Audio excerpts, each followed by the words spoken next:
Our hearts beat to the city streets. We began to feel the fire. We rise like tall buildings as the chemicals they take us higher. The night's young and it's just begun as she puts her hand in mine. We wanna chase the night, wanna dance to the light.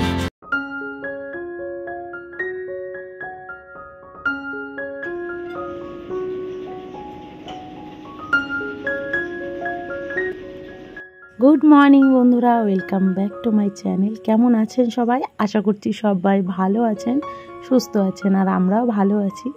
ঘুম থেকে তো উঠে পড়েছি, আর এখন দেখুন সকাল 5:30 মতো বাজে।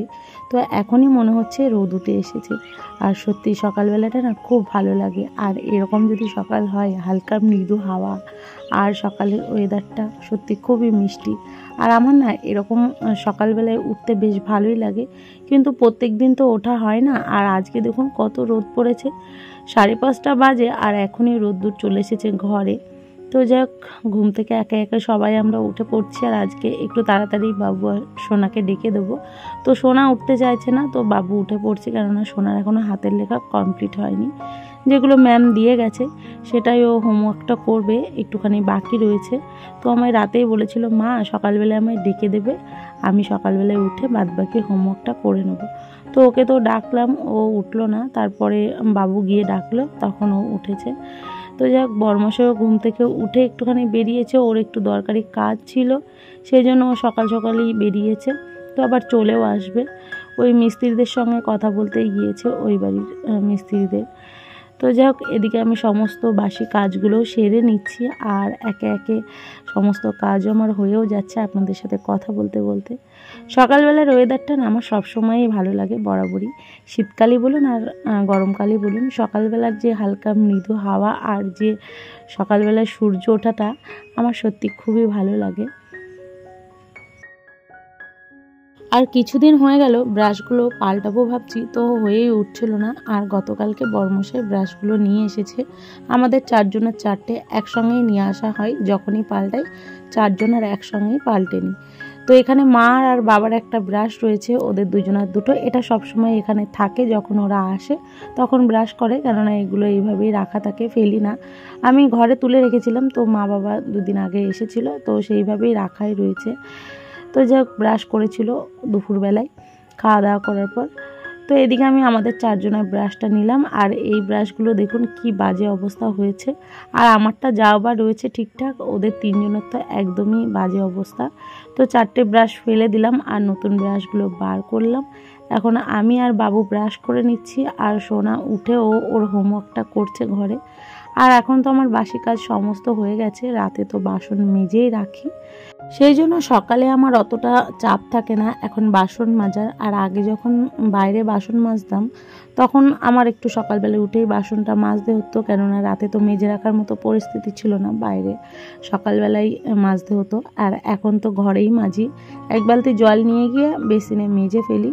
তো যাক, আমার তো সমস্ত আশিবাসি সেরে গা হাত পা ধুয়েও চলে এসেছি। এখন আমাদের গোপু সোনাকে ঘুম থেকে ওঠাবো, সেই জন্য ওকে আমি এখন আদর করে ডেকে তুলবো। তো এইভাবে প্রত্যেক দিন আমার সকালটা শুরু হয়। আর আজকে ভোর 5টার থেকেই ভিডিওটা শুরু করলাম আপনাদের সঙ্গে নিয়ে। সকাল 10টা পর্যন্ত কি কি কাজকর্ম করব সেটাই আপনাদেরকে দেখাচ্ছি।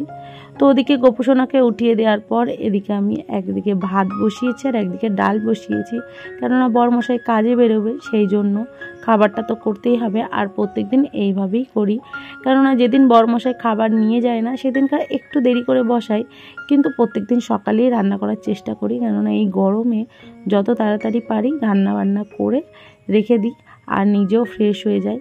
কেননা এই গরমে বেশিক্ষণ এই গ্যাসের কাছে থাকতে ভালো লাগে না, শরীর অসুস্থতা বোধ করে। তো যাক, এদিকে বরমশাইকে আজকে রান্না করে দেবো ডাল, ভাজা আর ডিম সিদ্ধ। তো এদিকে আমি দেখুন রান্নার জায়গায় চলে এসেছি, আর এত রোদ উঠেছে, আর আমি ক্যামেরার দিকে তাকিয়ে দেখছিলাম যে ক্যামেরাটা চলছে কি চলছে না। তো এই মাঝে মাঝে এরকম হয় জানেন তো, যে আমি অন করেছি, তো আবার এক এক সময় দেখি অন না করেই আমি ভিডিও বানাচ্ছি, পরে গিয়ে দেখি আমি ভিডিও তো অনই করিনি। তো যাই হোক, বাবু আর সোনা বসে রয়েছে, ওদের হোমওয়ার্কটা হয়ে গেছে, ম্যাম আসবে পড়াতে, তার আগে ওদেরকে একটু হরলিক্স আর বিস্কুট দিয়ে দিলাম, ওরা খেয়ে নেবে। তো ওরা ঘরে খাচ্ছে, আর এদিকে বরমশাইয়ের জন্য টিফিনটাও রেডি করে নিয়েছি, ভাত, ডাল, ভাজা, ডিম সিদ্ধ আর এক টুকরো লেবু। তো খাবার তো ওদিকে রেডি করে দিয়েছি, আর এদিকে চাটাও বসিয়ে দিয়েছি। বরমশাই ওদিকে ব্রাশ করতে গিয়েছে, ও ব্রাশ করে এলেই আমরা দুজনে মিলে চা খাবো একসঙ্গে। এই সকালবেলাটাই আমরা দুজনে একসঙ্গে বসে কথা বলতে পারি, কেননা বাবু আর সোনাকে পড়াতে চলে আসে, ওরা তো পড়তে বসে পড়ে, আর আমি আর বরমশাই সকালবেলায় একটু সাংসারিক কথাবার্তা বা কিছু যদি কথা বলার থাকে, এই সময়টাই আমরা বসে দুজনে কথা বলি।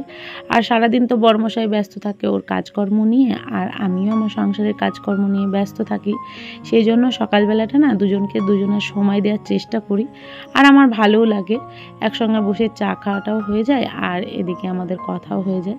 তো আজকে একটুখানি মুড়িও নিয়ে নিলাম, দুদিন ধরেই মুড়িটা খাচ্ছি, আর আজকে একটুখানি ওই ভুজিয়া চানাচুর নিয়েছিলাম, কারণ ওই এখন যেহেতু গরমের সময়, তো বরমশাইকে একটুখানি মুড়ি দিই আর আমিও খাই, খেয়ে জল খাই, খেয়ে তারপরে চাটা খাই, খেয়ে আমরা আমাদের কাজকর্মে লেগে পড়ি। বরমশাই তো কাজে বেরিয়ে যায়, তো যাই হোক এখন তো কাজে বেরিয়ে গেছে, আর এখন আমি এদিকে বিছানাগুলো গুছিয়ে নিচ্ছি। ওদিকে তো রান্নাবান্না আমি মোটামুটি সমস্ত করেই নিয়েছি, তো যাই হোক এদিকে আমি গুছিয়ে নিই বিছানাটা। আর ওদেরকে তো এখনও পড়াচ্ছে ম্যাম, দেরি আছে ওদের ছুটি হওয়ার, এখন ঘড়িতে কিন্তু ওই 8:30 মতো বাজে। আমার রান্নাবান্না ওদিকে মোটামুটি হয়ে গেছে বললামই তো, আর বিছানাটা গোছানোর পর খাটটাও ভালো করে পরিষ্কার করে নেব।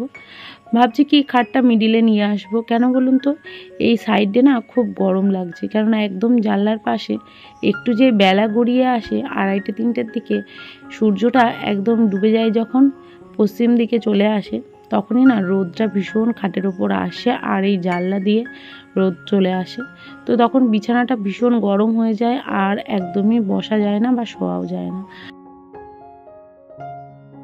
সেই জন্য ভেবেছি যেমন ছিল সেমন করেই খাটটা রাখবো। আর আমার সমস্ত কাজকর্ম হয়ে গেলে আমি এই ঘরে টুকিটাকি কাজকর্মগুলো করি, আমার না খুব ভালো লাগে ঘর গোছাতে, সাজাতে, সব সময় পরিপাটি করে রাখতে, যে কোথায় কোন জিনিসটা রাখলে বেশ ভালো লাগবে, সেই সব চিন্তা ঘোরে মাথার মধ্যে। আর সাংসারিক চিন্তা তো আছেই, সেই সব চিন্তা দূর করার জন্যে আমার এই সব চিন্তা মাথার মধ্যে আসে, যে ঘরটাকে গুছিয়ে রাখবো, বাচ্চাদেরকে সুন্দরভাবে সাজিয়ে গুছিয়ে রাখবো, এই সমস্ত কাজ নিয়ে আমি সবসময় ব্যস্ত থাকতে চাই, আমার সংসার নিয়েও আমি ব্যস্ত থাকতে চাই, তো সেটাই আমি করি। তো ভাবলাম কি খাটটার আজকে সরাবো না, আগামীকাল সরাবো। আজকে আমার একটা কাজ বাকি ছিল, সেটাই করব। কাজ বলতে এই কাজটা ভেবে রেখেছি কিছুদিন আগে থেকে, কিন্তু হয়ে আর উঠছিল না। আজকে দেখলাম হাতে যখন সময়ই রয়েছে, এখন করে ফেলি। আর স্কুল খুলে যাবে এই 2 দিন পর, তো তখন থেকে আর আমার কোনো কাজ করা যাবে না, কেননা তখন তো ওদেরকে সময় দিতে হবে, স্কুলে দিয়ে আসা, নিয়ে আসা, এই সমস্ত টাইম ধরে কাজ করতে হবে। তো ভাবলাম এখন যখন হাতে সময় রয়েছে, এই 2 দিনের মধ্যে আমার যে টুকিটাকি কাজগুলো মাথায় আসছে আর যেগুলো করতে হবে সেগুলো করে নিই। তো ভাবলাম এটা রং করে নিই। আর ঘরে যখন রং হয়েছিল তখন এই কিছুটা রং, সাদা রংটা বেঁচে ছিল, সেটা দিয়েই ভাবলাম কি এই টেবিলটাও রং করে নিই, আর দেখতে বেশ ভালো লাগছে, কত সুন্দর লাগছে দেখতে দেখুন। তো এই কাজটা করতে আমার প্রায় 1-1.5 ঘন্টা সময় লেগেছে। তখনও ম্যাম ওদের পড়াচ্ছিল, আজকে একটু সময় নিয়েই পড়াচ্ছিল, একটু দেরি করে এসেছিল দেখে। তো আমি এই টুলটা রং করে নিলাম, আর এই টুলটা রং করতে গিয়ে আমার অনেকটা সময় লেগেছে, আর হাতটাও ভীষণ ব্যথা হয়ে গেছিলো। তো যাই হোক 10টা পর্যন্ত এই সমস্ত কাজই করলাম, আর ওদের পড়াও ছুটি হয়ে গেছিলো, এখন ওদের 2 ভাইকে খাইয়ে দেবো। তো আজকের মতো এইটুকুই ভিডিও, দেখা হচ্ছে পরের ভিডিও। সবাই ভালো থাকবেন, সুস্থ থাকবেন, সাবধানে থাকবেন, টাটা।